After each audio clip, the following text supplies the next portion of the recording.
بسم اللہ الرحمن الرحیم۔ نماز کی شرائط کے بارے میں پچھلے سبق میں ہم نے پڑھا کہ جو چیزیں نماز سے پہلے کرنی ضروری ہوتی ہیں، طہارت، ستر عورت، قبلہ رخ ہونا، نماز کا وقت ہونا اور نیت کا ہونا۔ نیت ہونے کے لیے دل کا ارادہ کافی ہوتا ہے۔ اصل نیت اسی چیز کا نام ہے کہ دل میں جو ہے اور اس کی پہچان علماء یہ بیان فرماتے ہیں کہ بندہ نماز پڑھ کے آیا ہے اور اس سے پوچھا جائے تو فوری طور پر اس کی زبان سے وہ نکلے کہ میں نے یہ اتنی رکعتیں پڑھی ہیں، اس چیز کی پڑھی ہیں، نفل پڑھی ہیں، سنت پڑھی ہیں، فرض پڑھی ہیں۔ اگر سوچو بچار میں پڑھے تو پھر سمجھیں کہ اس کی نیت ہی نہیں ہے، اور زبان سے تعداد معین کر لینا وہ زیادہ بہتر ہے تاکہ شکوک و شبہات جو ہیں وہ اسے بندہ صاف ہو جائے۔ اس کے بعد ہے فرائض نماز، یعنی کہ وہ چیزیں جو نماز شروع کرنے کے بعد فرض ہیں،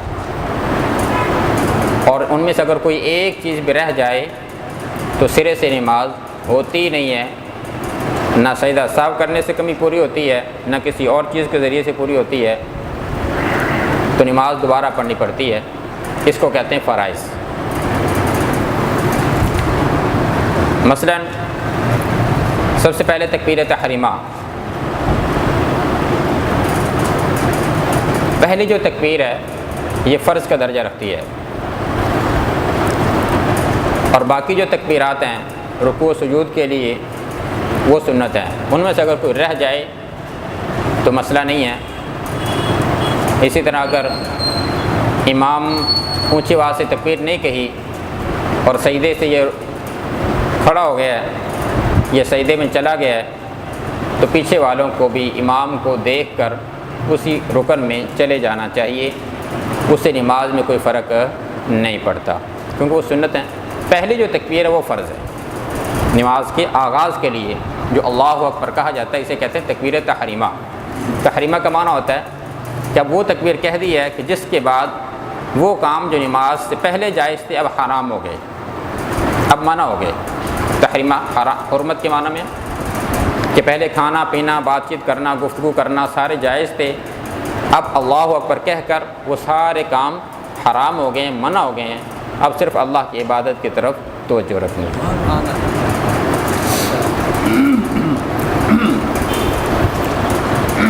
اور نماز شروع کرنے سے پہلے اللہ اکبر کہنا، اس کے بعد قیام یعنی سیدھا کھڑا ہونا۔ اس میں بعض دوست جماعت کی صورت میں کچھ غلطی کرتے ہیں۔ جب جماعت کھڑی ہو اور امام رکوع میں جا رہا ہو یا رکوع میں ہو، جو پیچھے سے آنے والے جو ساتھی ہیں وہ بعض دفعہ قیام کو چھوڑ دیتے ہیں،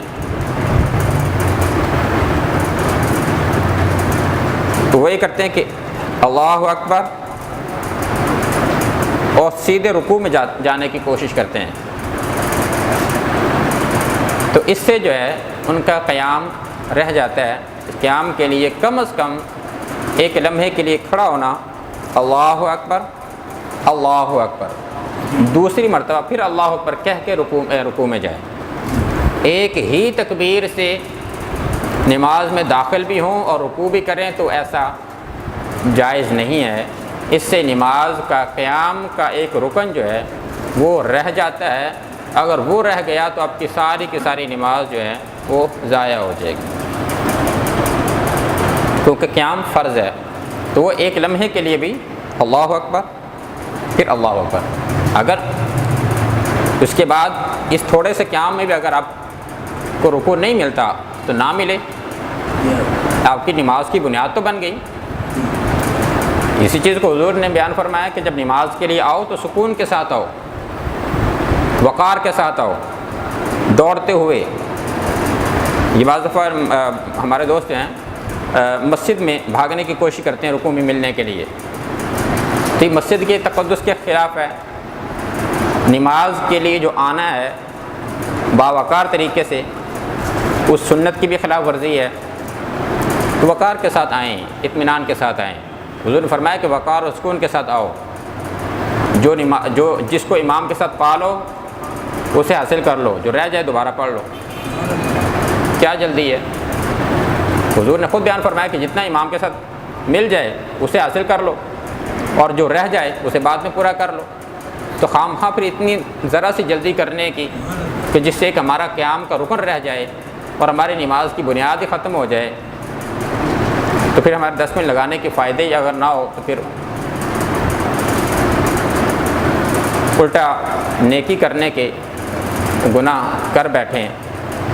تو لہذا سکون کے ساتھ، اطمینان کے ساتھ پہلے نماز میں داخل ہوں، قیام کے رکن کو ایک لمحے کے لیے پورا کریں، اور پھر دوبارہ اللہ اکبر کہہ کر رکوع میں جائیں۔ اس کے بعد قرات، یعنی قرآن کریم کی کم از کم ایک آیت جو 3 چھوٹی آیات کے برابر ہو، یا 3 چھوٹی آیات، اتنا پڑھنا کم از کم فرض اور لازم درجہ رکھتا ہے۔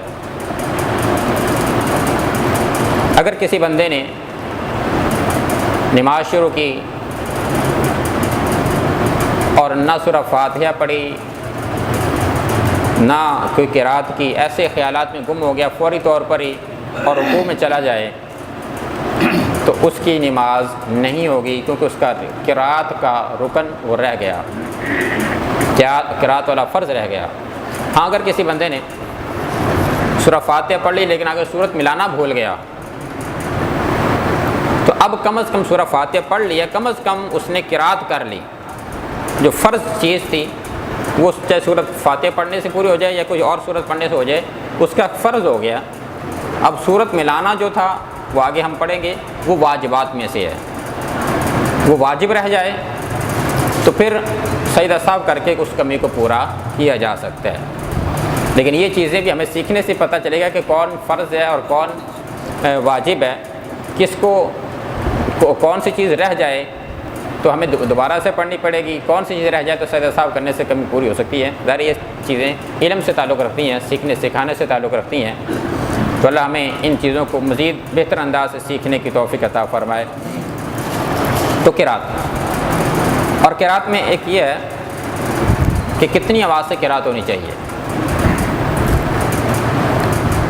ظاہر ہے کہ جہری نمازوں میں، فجر میں، جمعہ میں، مغرب، عشاء میں، عیدین میں تو امام نے ہی قرات کرنی ہے، تو اونچی آواز سے جو قرات ہے اس کا کتنا درجہ ہے؟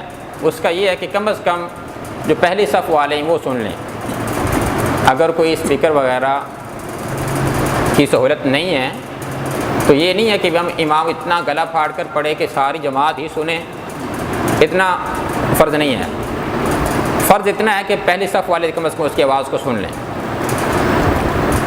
اور جو آہستہ آواز سے پڑھنا ہے وہ امام کے لیے ظہر اور عصر میں، اور باقی لوگوں کے لیے تنہا پڑھنی، اونچی آواز پڑھنی نہیں ہے تو وہ آہستہ آواز سے، تو ان کے لیے کتنا درجہ ہے کہ کتنی آواز سے قرات کریں۔ تو اتنی آواز سے قرات کرنا آہستہ جو پڑھنے والے ہیں، چاہے وہ امام ہو یا انفرادی نماز ہم پڑھ رہے ہیں اس میں، کہ جس سے اپنے کان اس کی آواز کو سن لیں۔ آہستہ آواز سے پڑھنے کا بھی یہ مطلب ہے کہ کم از کم اپنے کانوں تک آواز محسوس ہو کہ کیا پڑھا جا رہا ہے، اسے کہتے ہیں آہستہ پڑھنا۔ اور اگر اپنے کان بھی اس آواز کو نہ سنیں تو پھر قرات پوری نہیں ہوگی، پھر قرات کا جو رکن ہے وہ رہ جائے گا۔ دوبارہ سماعت کر لیں کہ آہستہ پڑھنے کے لیے بھی اتنی آواز ہونا ضروری ہے کہ جس سے اپنے کانوں تک آواز محسوس ہو۔ اگر ہم نے صرف دل میں پڑھ لیا تو دل میں پڑھنے سے قرات پوری نہیں ہوگی، جب قرات پوری نہیں ہوگی تو نماز کا ایک فرض رہ جائے گا اور نماز ہماری نہیں ہوگی۔ اور گونگے کے لیے کم از کم ہونٹوں کو حرکت دینا ضروری ہے۔ نماز پڑھتے وقت وہ بھی گونگا بندہ بھی صرف ہونٹ بند کر کے نماز مکمل نہیں کر سکتا، اس کے لیے بھی کم از کم درجہ یہ ہے کہ اپنے ہونٹوں کو حرکت دیتا رہے۔ تو یہ قرات کا فرض ہے اور یہ اس کا درجہ ہے کہ کم از کم اپنی آواز اپنے کانوں تک محسوس ہو۔ چوتھا رکن ہے، فرض ہے رکوع، اور رکوع میں سنت درجہ یہی ہے کہ کمر سیدھی ہو اور ہاتھ گھٹنوں کو ہاتھوں سے پکڑا جائے اور انگلیوں کو ایک نارمل پوزیشن میں کھلا رکھا جائے، اور سجدہ کہ جس میں پیشانی اور ناک، دونوں ہاتھ، دونوں گھٹنے اور پاؤں زمین پر لگیں۔ اگر پیشانی لگی ہے، ناک نہیں لگی تو پھر بھی سجدے کا رکن پورا نہیں ہوگا، الا یہ کہ کوئی تکلیف ہو، ناک لگانے کی وجہ کوئی تکلیف ہو تو پھر اور وجہ ہے، لیکن اگر عام صورتحال ہے تو پھر ناک کا اور پیشانی کا دونوں کا زمین پہ ٹکنا ضروری ہے، اور زمین کی سختی محسوس ہو ناک کی وجہ سے بھی۔ اور چھٹا فرض ہے قاعدہ اخیرہ، آخری التحیات۔ 2 رکعت میں تو ایک ہی قاعدہ ہوتا ہے، وہی فرض بھی ہے۔ 3 رکعت والی نماز میں، 4 رکعت والی نماز میں 2 قاعدے ہوتے ہیں، 2 تشہد ہم بیٹھتے ہیں، ایک 2 رکعت کے بعد، ایک 4 رکعت کے بعد۔ 2 رکعت کے بعد جو ہوتا ہے وہ واجب درجہ ہے، اور 4 رکعت کے بعد جو بیٹھا جاتا ہے وہ فرض ہے۔ وہ اگر رہ جائے تو نماز نہیں ہوتی، اس کا بھی بعد میں بیان کریں گے۔ اور خروج یعنی ارادتاً نماز سے باہر نکلنا، یہ بھی فرض ہے۔ اگر ان فرائض میں سے کوئی فرض رہ جائے تو نماز سرے سے ہوگی ہی نہیں، کسی اور وجہ سے بھی نماز کی کمی پوری نہیں ہو سکتی۔ تکبیرۃ تحریمہ کہتے وقت ہاتھ کہاں تک اٹھائیں؟ مرد کانوں تک اور عورتیں کندھوں تک، اور ہاتھ کی ہتھیلی جو ہے کوشش کریں کہ انگلیاں جو ہیں ایک عام پوزیشن میں رہیں، نارمل کھلی، نہ زیادہ کھولنی نہ زیادہ بند، ایک عام روٹین میں، اور ہتھیلی جو ہے وہ قبلہ کی رخ ہو۔ اور قیام میں ہاتھ کیسے باندھیں؟ حضرت علی رضی اللہ تعالی عنہ سے روایت ہے، اسے امام ابو داؤد حدیث نمبر 756 اور امام بہقی نے اپنی کتاب میں روایت کی ہے کہ حضرت علی رضی اللہ تعالی عنہ سے مروی ہے کہ ہاتھ کی ہتھیلی کو دائیں ہاتھ کی ہتھیلی کو بائیں ہاتھ کی ہتھیلی پر ناف کے نیچے رکھنا سنت ہے۔ یہ ہماری دلیل ہے ہاتھوں کو باندھنے کے لیے۔ اور قیام میں دونوں پاؤں کے درمیان کتنا فاصلہ ہو؟ ایک عام مناسب جسم والے شخص کے لیے بہتر ہے کہ دونوں پاؤں کے اگلے حصے میں 4 انگلیوں کا فاصلہ رکھے، 4 انگلیوں کا یا زیادہ سے زیادہ ایک بالش کا۔ لیکن اگر جسم بھاری ہے تو پھر اپنے جسم کے مطابق جتنا باوقار طریقے سے کھڑا ہو سکتا ہے تو اس انداز میں اپنے پاؤں کو رکھے۔ اور کیا بیماری کی صورت میں بھی قیام فرض ہے؟ تو جو بیمار سجدہ نہیں کر سکتا، اس پر قیام فرض نہیں ہے، اس کے لیے کھڑا ہونا بھی ضروری نہیں ہے۔ اس لیے اس کے لیے بہتر ہے کہ زمین پر بیٹھ کر اشارے سے نماز پڑھے، اور کرسی پر بھی بیٹھ سکتا ہے۔ اسی طرح کھڑے ہونے سے اگر زخم بہتا ہے، کوئی زخم ہے، کھڑے ہونے سے بہتا ہے، بیٹھ کر نہیں بہتا، یا بیماری بڑھنے کے یا دیر سے ٹھیک ہونے کا اندیشہ ہے، کھڑا ہوگا، تھکاوٹ ہوگی، بیماری مزید بڑھ جائے گی کمزوری کی وجہ سے، تو نہیں کھڑا ہوا جاتا، تو ایسے بندے کے لیے بھی بیٹھ کر نماز ادا کر لینا جائز ہے۔ اور جس شخص کو قرآن کریم کی صحیح تلاوت کرنا نہیں آتی، اس پر فرض ہے کہ صحیح تلفظ کے ساتھ قرآن پڑھنا سیکھے۔ ایک تو قرات فرض ہے، اور قرات صحیح طریقے سے پڑھنا بھی فرض ہے۔ تو اس کے لیے بھی ہمیں کوشش کرنی چاہیے، اپنے تلفظ کو ٹھیک کرنے کے لیے، اپنی درست ادائیگی کے لیے وقت نکالنا چاہیے۔ اور کیا رکوع میں جاتے ہوئے بھی ہاتھ اٹھانا سنت ہے؟ تو رفع دین صرف تکبیر تحریمہ کے لیے سنت ہے، اس کے علاوہ رفع دین سنت نہیں ہے۔ اور رفع دین تکبیر تحریمہ کے ساتھ خاص ہونے کی دلیل ہمارے پاس حضرت عبداللہ ابن مسعود رضی اللہ تعالی عنہ کی حدیث پاک ہے۔ امام ترمذی نے، امام ابو داؤد نے اور مسند امام احمد نے اس سے روایت کی ہے کہ انہوں نے لوگوں کو کہا کہ کیا میں تمہیں حضور صلی اللہ علیہ وسلم کی نماز پڑھ کے نہ دکھاؤں؟ یعنی لوگوں کو طریقہ سکھا رہے ہیں حضور کی نماز کا۔ تو راوی کہتے ہیں تو انہوں نے ایک مرتبہ کے علاوہ، یعنی تکبیر تحریمہ کے علاوہ کسی جگہ بھی ہاتھ نہیں اٹھائے۔ اور رفع دین کی منسوخ ہونے کی جو روایت ہے وہ یہ ہے کہ حضور نے لوگوں کو دیکھا کہ وہ اپنے ہاتھوں کو حرکت دے رہے ہیں، تو آپ ان کے پاس سے گزرے تو آپ نے فرمایا کہ تم کیا شریر گھوڑے کی دم کی طرح ہاتھوں کو حرکت دیتی ہو، سکون کے ساتھ نماز ادا کیا کرو۔ تو اس کی وجہ سے رفع دین کا حکم جو ہے وہ ہمارے ہاں اہل سنت کے ہاں منسوخ ہے، اور صرف پہلی تکبیر میں ہی رفع دین کرنا، ہاتھوں کو اٹھانا سنت ہے، اور اس کی دوسری جگہ پر سنت نہیں ہے۔ اور عورتوں اور مردوں کے رکوع میں کیا فرق ہے؟ ان میں یہ ہے کہ مرد جو ہیں اپنی کمر کو سیدھا کریں گے اور گھٹنوں کو مضبوطی کے ساتھ پکڑیں گے، اور جبکہ عورتیں جو ہیں ان کے لیے گھٹنوں پر صرف ہاتھ رکھنا کافی ہے اور کمر کو سیدھا کرنا ضروری نہیں ہے۔ اور عورتوں اور مردوں کے سجدہ کرنے میں کیا فرق ہے کہ مرد جو ہے سجدہ کرتے وقت اپنے پاؤں کو کھڑا کر کے تمام انگلیوں کا پیٹ یعنی اس طرح زمین پر لگانا اس کے لیے سنت ہے، اور کم از کم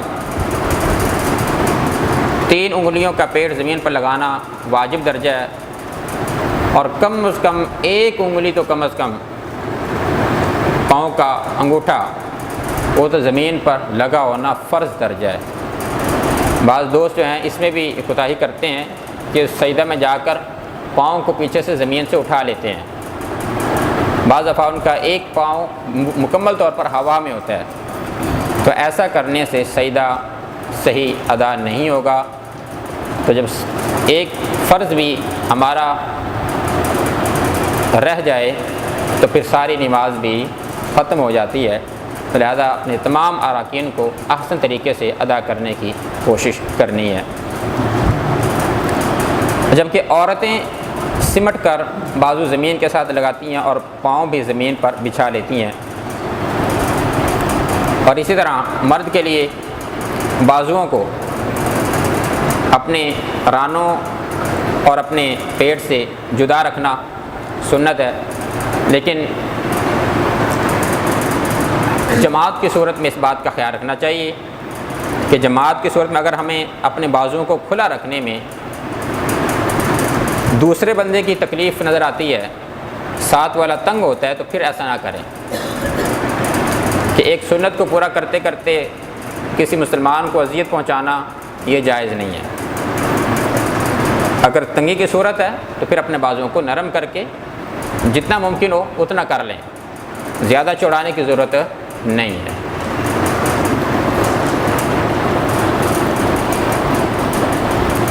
اچھا، وہ چیز کہ پہلا سجدہ، آخری سجدہ، آخری قاعدہ، اس میں اگر بھول ہو جائے تو کس صورت میں وہ ہماری نماز ہو جائے گی اور کس صورت میں نہیں ہوگی؟ اگر آخری قاعدہ کرنے کی بجائے مطلب زائد رکعت کے لیے کھڑا ہو جائے، 2 پڑھنی تھی 3 کے لیے کھڑا ہو جائے، 4 پڑھنی تھی 4تھی کے لیے کھڑا ہو جائے، لیکن صورت حال یہ ہے کہ وہ بیٹھا نہیں ہے، قاعدہ کیا نہیں ہے، سجدہ کیا 4تھی کا اور سیدھا کھڑا ہو گیا، اب قاعدہ نہیں ہوا، 5ویں کے لیے کھڑا ہو گیا۔ اب صورت یہ ہے کہ اگر تو اسے یاد آ جائے کہ یہ میری 5ویں ہے، میں نے تو 4 کی نیت کی ہے، 4 پڑھنی ہے، تو 5ویں رکعت کا سجدہ کرنے سے پہلے وہ بیٹھ جائے اور پھر بیٹھتے ہی سجدہ سہو کر لے اور پھر تشہد پڑھ کر نماز کو مکمل کر لے۔ اگر 5ویں رکعت کا سجدہ کر لیا، اب یاد آیا یہ تو میری زائد تھی، اب 6 بھی ملا لے، لیکن پھر سجدہ سہو پھر بھی کرنا پڑے گا۔ لیکن اب مسئلہ یہ ہے کہ اس کی ساری 6 رکعتیں نفل بنیں گی، اس کی فرض ادا نہیں ہوئے۔ یہ کس صورت میں ہے کہ جب 4تھی رکعت کے بعد بیٹھا ہی نہیں ہے، قاعدہ اخیرہ دوسرا جو قاعدہ ہے تشہد وہ فرض ہے، وہ فرض رہ گیا۔ مسئلہ سمجھ آ رہا ہے کہ وہ فرض رہ گیا ہمارا ایک، اس کی وجہ سے وہ 6 کی 6 رکعتیں وہ نفل بن جائیں گی، ہمارا فرض نہیں پورا ہوا، وہ فرض ہمیں دوبارہ پڑھنے پڑیں گے۔ دوسری صورت یہ ہے کہ دوسرے قاعدے میں بیٹھا تھا بندہ، تشہد پڑھنے کے لیے بیٹھا، پھر ایسے ہی بے دھیانی میں 5ویں کے لیے کھڑا ہو گیا، یعنی بیٹھ کر پھر کھڑا ہوا، کم از کم 3 مرتبہ سبحان اللہ کہنے کی مقدار بندہ بیٹھا تشہد میں اور پھر کھڑا ہو گیا 5ویں کے لیے۔ اب پھر وہی صورت ہے، اگر 5ویں رکعت کا سجدہ کرنے سے پہلے یاد آ جائے تو بیٹھ جائے اور پھر سجدہ سہو کر کے نماز کو مکمل کر لے، اور اگر 5ویں رکعت کا سجدہ کر لیا تو اب 6 ملا لے۔ اب کیا ہوگا، اب اس کے پہلی 4 رکعتیں فرض ہو گئیں، دوسری 2 نفل ہو گئیں۔ سمجھ آیا کہ پہلی صورت میں 6 کی 6 نفل بن گئیں، دوسری صورت میں پہلی 4 فرض ادا ہو گئے، 2 نفل بن گئیں۔ فرق کیا ہے؟ فرق یہ ہے کہ جو آخری قاعدہ ہے تشہد ہے دوسرا، پہلی صورت میں اس نے ادا نہیں کیا تو نماز کا فرض رہ گیا، اس کی وجہ سے وہ ساری کی ساری نفل بن گئیں۔ دوسری صورت میں اس کے فرائض تمام مکمل ہو گئے تھے، اس وجہ سے اس کی وہ نماز مکمل فرض پورے ہو جائیں گے، فرض شمار ہوں گے، اور دوسری 2 رکعتیں نفل شمار ہوں گے۔ اور آخری صورت کہ جو پہلا قاعدہ ہے 2 رکعت کے بعد جو تشہد بیٹھتے ہیں، یہ بندہ بھول کر کھڑا ہو گیا، اگر کھڑا ہوتے وقت یاد آ جائے